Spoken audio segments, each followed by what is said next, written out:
Los economistas debieron saberlo mejor. En 1980, bajo el liderazgo de Deng Xiaoping, líder supremo de China, una pequeña ciudad fronteriza con Hong Kong, recibió privilegios económicos especiales para comerciar con el mundo capitalista exterior. En ese momento, la ciudad tenía una población de alrededor de 330.000 personas, lo que era poco para los estándares chinos, ya que el país se había convertido en la primera nación en superar los 1.000 millones de habitantes. En las últimas 4 décadas, Shenzhen pasó de ser una pequeña ciudad a convertirse en una de las urbes más grandes y económicamente influyentes a nivel mundial. En 2018, superó el Producto Interno Bruto de Hong Kong, un centro global de comercio de cientos de años. Y ahora es la 8ª ciudad más grande del mundo por población. Un gran cambio en solo 4 décadas. La historia de Shenzhen no es única en China. El país alberga cientos de ciudades que son potencias económicas por sí mismas, y las reformas iniciadas en algunas regiones selectas se han adoptado a nivel nacional casi universalmente. En ese tiempo, el desarrollo económico de China ha hecho un gran bien para el país y el mundo. Ha rescatado a cientos de millones de la pobreza y abaratado muchos bienes de consumo cotidianos que serían más costosos si se produjeran localmente. Sin embargo, no ha estado libre de problemas a nivel nacional e internacional. Quizás el mayor problema interno ha sido la expectativa de que el crecimiento económico sería eterno. El país ha experimentado un intenso crecimiento económico histórico, del cual muchos sistemas sociales, políticos y económicos se han vuelto dependientes para continuar indefinidamente. Lamentablemente, esto ha creado sistemas que favorecen impulsos económicos a corto plazo a costa de la estabilidad económica a largo plazo en el país. 40 años después, el largo plazo quizás llegó de las maneras más inesperadas imaginables. Entonces, ¿por qué las tasas de crecimiento notables en una economía regular son un problema en China? ¿Por qué la reducción de precios está generando preocupación entre los economistas sobre la salud económica del país? ¿Cómo es que un país con un endeudamiento nacional relativamente bajo está enfrentando una crisis de deuda? Y por último, ¿es esto diferente de las incontables ocasiones en que economistas y comentaristas han predicho la inevitable caída de la segunda economía más grande del mundo? Tu situación económica personal puede diferir significativamente de la de quienes te rodean, independientemente del estado de la economía de tu país. No solo eso, sino que ahora estamos compitiendo con una cadena de suministro global, por lo que las presiones pueden sentirse abrumadoras. De analizar los problemas económicos actuales de China, debemos señalar que el país genera tensiones internacionales, desde hostilidades con un país de gran peso tecnológico, hasta problemas de derechos humanos y un desafío al statu quo global del último siglo, que ha tenido a Estados Unidos como el poder económico de facto. Por estas y otras razones, es comprensible que la gente esté ansiosa por escuchar noticias sobre un posible colapso inminente en el país, que ahora es la segunda economía más dominante del mundo. Pero solo porque la gente quiera que algo sea cierto, no significa que lo sea, y fue hace poco más de un año que tuvimos que hacer un video completo discutiendo por qué China aún no iba a colapsar. Pero desde entonces algunas cosas han cambiado. El país se ha reabierto casi por completo tras las cuarentenas más prolongadas y rigurosas del mundo en respuesta a la pandemia global.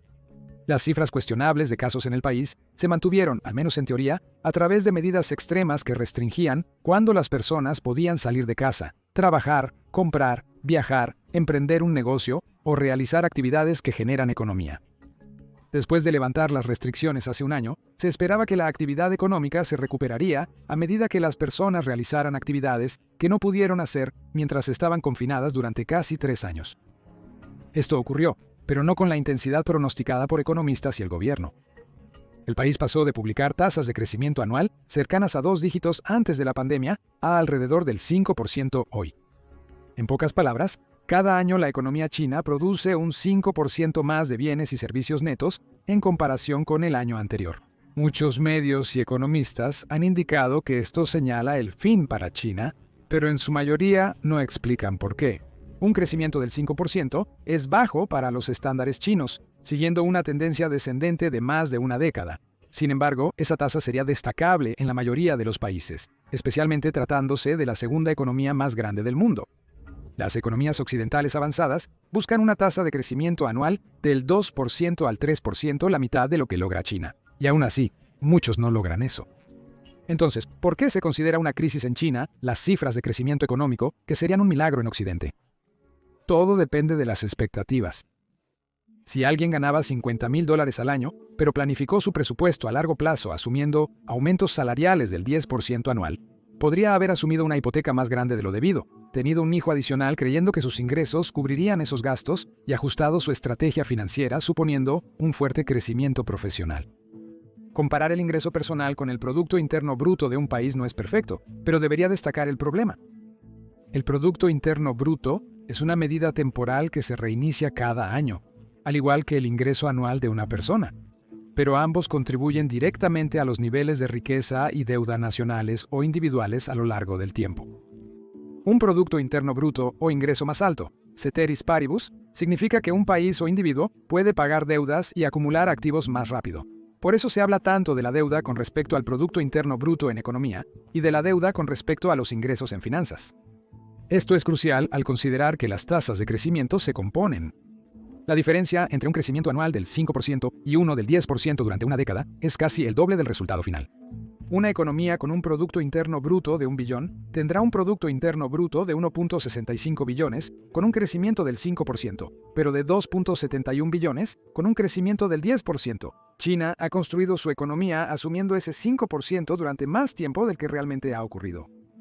Muchas de las inversiones realizadas por el gobierno en todos los niveles, así como las empresas y los hogares individuales, se basaban en la idea de que la economía continuaría creciendo, como lo había hecho entre 1980 y 2010. Los comentaristas se han burlado de las ciudades fantasma, desarrolladas en las afueras de los principales centros existentes, que podrían albergar a millones de personas, pero permanecieron mayormente vacías durante años al no tener residentes. Otros comentaristas se apresuraron a defender esta práctica, señalando casos en los que estas ciudades fantasma terminaron estando completamente pobladas. La realidad, como con la mayoría de las cosas, se encuentra en algún punto intermedio. Estos proyectos de desarrollo requirieron inversiones de gobiernos para infraestructura, empresas para construir edificios y proporcionar comodidades, e individuos para invertir en apartamentos en una ciudad aún deshabitada. Dado el rápido crecimiento del país, se esperaba que estas áreas fueran pobladas por nuevos residentes que se mudaban a estos centros emergentes. La velocidad a la que esto ocurría justificaba la planificación anticipada. Con ese estilo de planificación económica, cualquier caída en el crecimiento, aunque fuera fuerte según los estándares occidentales, podría significar que una ciudad entera se llene o quede vacía hasta que los involucrados se queden sin dinero. Este es solo el primer lugar donde los economistas deberían haber tenido más conocimiento. El simple hecho de que las tasas de migración internacional desde el país a las principales ciudades ha estado disminuyendo durante décadas ahora, y por primera vez en la historia registrada fuera de una guerra, la población de China estaba disminuyendo, significa que la construcción interminable, con la expectativa de que el país crecerá en cosas, simplemente no iba a durar para siempre. El sector inmobiliario es el más problemático, donde la expectativa de un fuerte crecimiento futuro ha fomentado la imprudencia optimista en la economía, pero no es el único. Desde el desarrollo de infraestructuras hasta proyectos internacionales como la Iniciativa del Cinturón y la Ruta, se hicieron esperando que la economía china crecería rápidamente en mercados aún no lo suficientemente grandes para utilizar completamente. La planificación futura excesivamente optimista no constituye una crisis por sí misma. Podría serlo al considerar lo único que aún crece rápidamente en China, la deuda. China siempre ha tenido fama de ser un ahorrador prudente, tanto a nivel nacional como individual. China posee las mayores reservas de divisas extranjeras a nivel mundial, pero también una deuda en rápido aumento.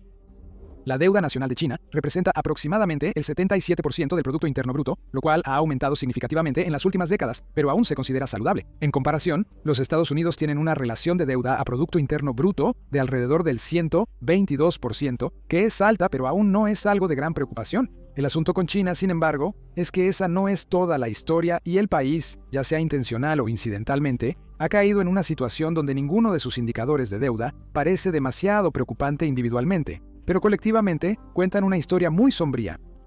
La deuda nacional solo mide la deuda del gobierno nacional. Además, la deuda provincial es más preocupante porque las provincias en China no pueden imprimir dinero, por lo que pueden volverse insolventes. Es difícil determinar el monto exacto de la deuda provincial debido a que las diversas regiones reportan sus préstamos de distintas formas. Algunos solo informan al gobierno central y, por supuesto, las estadísticas económicas potencialmente embarazosas en China a menudo se reportan incorrectamente de cualquier forma. Curiosamente, se han reportado casos de gobiernos provinciales que pintan césped de verde, instalan infraestructura falsa como desagües que no llevan a ningún lado y colocan rocas sobre varillas para simular flores antes de visitas de funcionarios del gobierno central. Estos informes individuales sugieren que si están dispuestos a hacer tanto esfuerzo y daño para mantener las apariencias durante visitas de altos funcionarios, no es descabellado pensar que también manipulen las cifras financieras. Según Goldman Sachs, la deuda provincial total de China equivale a más de $23 billones, el 150% de la producción económica total del país, además del 77% del gobierno nacional. El endeudamiento provincial se realizó principalmente para financiar grandes proyectos de infraestructura, anticipando que la industria del país crecería para ocuparlos. Las principales ciudades del país se enriquecían rápidamente por los incentivos industriales y otras regiones no querían rezagarse. La principal fuente de ingresos para estos gobiernos municipales es la venta de tierras estatales a desarrolladores en arrendamientos de 70 o 99 años, pero solo pueden venderlas si hay compradores dispuestos, lo cual depende de la inversión del gobierno local en grandes proyectos. La deuda combinada del gobierno provincial y nacional, si las estimaciones son correctas, superaría el 200% del Producto Interno Bruto del país, lo que hace sonar las alarmas incluso en las economías más resilientes. Para ser justos, los estados individuales dentro de Estados Unidos, que estábamos usando para comparar las deudas propias de las provincias chinas, suman un total de $3.3 billones, una cantidad significativa pero pequeña en comparación con la deuda del gobierno central en China. Sin embargo, el problema de la deuda está lejos de terminar ahí, en esta economía más pequeña en términos nominales. En China, parte del endeudamiento para financiar iniciativas gubernamentales no lo realiza directamente el gobierno, sino a través de miles de empresas estatales. Las empresas estatales han sido las principales impulsoras de proyectos importantes, con resultados poco asombrosos a nivel nacional e internacional. La iniciativa del Cinturón y la Ruta en particular, que era el gran plan de China para financiar el desarrollo de infraestructuras en economías emergentes, establecer asociaciones comerciales y expandir su influencia, fue en su mayoría financiada y construida por empresas estatales como el Banco de Construcción de China, la Corporación Nacional de Petróleo de China y la Corporación de Ingeniería de Construcción del Estado de China.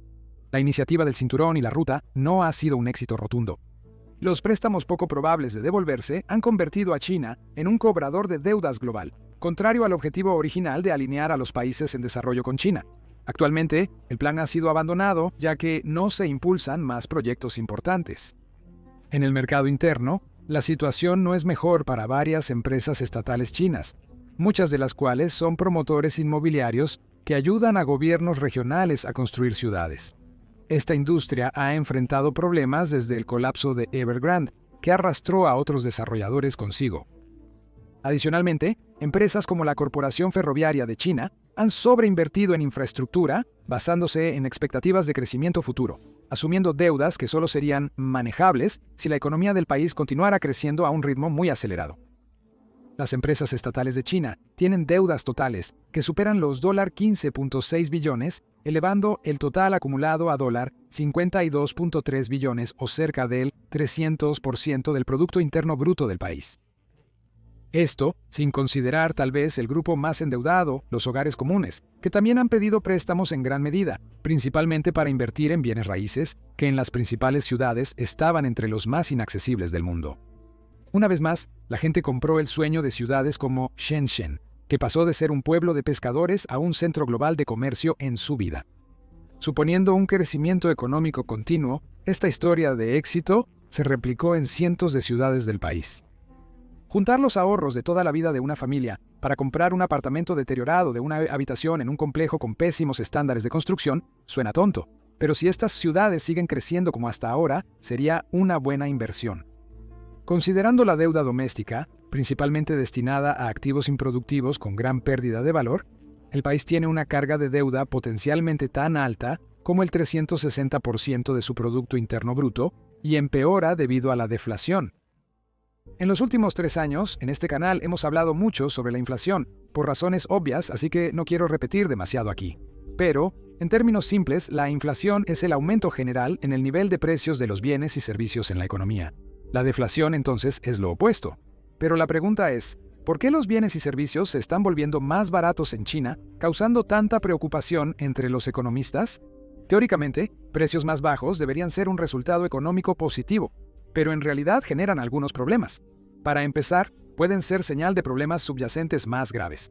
Esto no es un problema en sí mismo, al igual que una frecuencia cardíaca más rápida, no es un problema per se en el cuerpo humano, pero si es inexplicada y persiste lo suficiente, puede indicar que algo más va muy mal. La mayoría de la deflación ocurre cuando los consumidores no gastan tanto, porque entonces las empresas se ven obligadas a bajar sus precios para tratar de incentivar a los consumidores a realizar más compras y competir con otras empresas por los pocos consumidores que aún gastan. Los consumidores gastarían menos si ganan menos debido al desempleo o por preocupación por el futuro y tratar de ahorrar, ambos negativos para la economía. La deflación prolongada puede desacelerar significativamente el crecimiento económico. Una inflación moderada puede ser positiva para una economía si los salarios se ajustan a la par de la inflación. Un leve aumento anual en los salarios nominales puede motivar a las personas a gastar o invertir su dinero, aunque su poder adquisitivo real no haya incrementado. La deflación tiene el efecto opuesto. Si el dinero compra más cada año, las empresas tendrán más dificultades para aumentar los salarios. A largo plazo, podrían incluso necesitar reducir los salarios o despedir personal. Aunque técnicamente los ingresos aumentan, es más difícil para las personas percibirlos sin ver un número mayor en su cuenta bancaria mensualmente. Aquellos con más dinero serán menos propensos a gastarlo o invertirlo, ya que si el dinero compra más cada año, es sensato guardarlo sin riesgos, especialmente en China, donde inversiones antes consideradas seguras están siendo demolidas por no valer la pena mantenerlas. En China, la deflación es especialmente mala porque su crecimiento económico depende de la fabricación de bajo costo. Si persiste y los salarios no se reducen, sus problemas se agravarán al perder dominio en esta industria frente a rivales regionales. Estos problemas estarían bien si el país tuviera un crecimiento de 2 dígitos. Nadie puede predecir el futuro, pero no había razón para esperar que su economía se desacelerara ahora. Según estándares globales, China sigue siendo un país de ingresos medios, con una gran parte de su población viviendo en relativa pobreza, dejando margen para la prosperidad económica. Mirando hacia atrás, hay varias razones para este crecimiento más lento, pero ya hemos hecho videos cubriendo esos problemas que merecen una explicación completa.